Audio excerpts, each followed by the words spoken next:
that the political system increasingly functions without public input.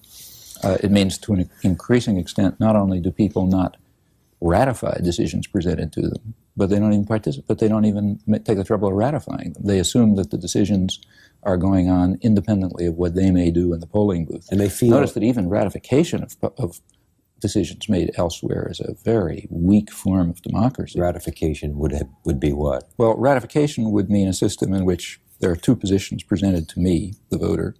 I go into the polling booth and I push one or another button depending on which of those positions I want. That's a very limited form of democracy. A really meaningful democracy would mean that I play a role in forming those decisions, in creating those positions, that those positions reflect my active, creative participation at it, not just me, but of course everyone. That would be real democracy. That's not We're happening. very far from that. Yeah.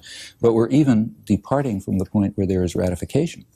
When you have stage-managed elections, with the public relations industry determining what words come out of people's mouth, you in fact are going beyond to the point where we are even the element of ratification is disappearing, because you don't expect the candidates to stand for anything. Candidates decide what to say on the basis of tests that determine what the effect will be across the population. Somehow people don't see how profoundly contemptuous that is of democracy. Contemptuous? Yeah. Suppose I'm running for office, and I don't tell people what I think or what I'm going to do. I tell them what the pollsters have told me is going to get me elected. That's expressing utter contempt for the electorate. That's saying, okay, you people are going to have the chance to push your buttons, but once you're done, I'll do exactly what I intend, which is not what I'm telling you.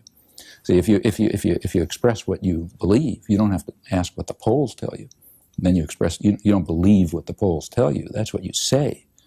And in fact, the whole construction of our political system is increasingly moving towards a real articulated expression of contempt for the general population. And I think people understand it.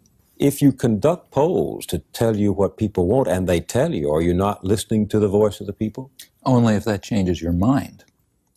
But of course, the whole structure of the system is based on the assumption that that doesn't change your mind, it changes what you say.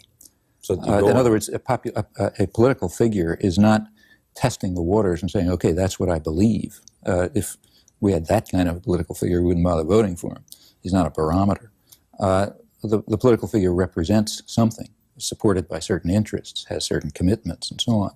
And the political figure then comes before us and produces things which the pollsters tell him or his advisors, on the average, will increase his chances of gaining office, after which he will follow his commitments, his interests, what is demanded of him by those who supported him, by those who provide him with resources, and so on. This has always, of course, been true, but what is interesting now is the extent to which it is recognized to be the democratic system.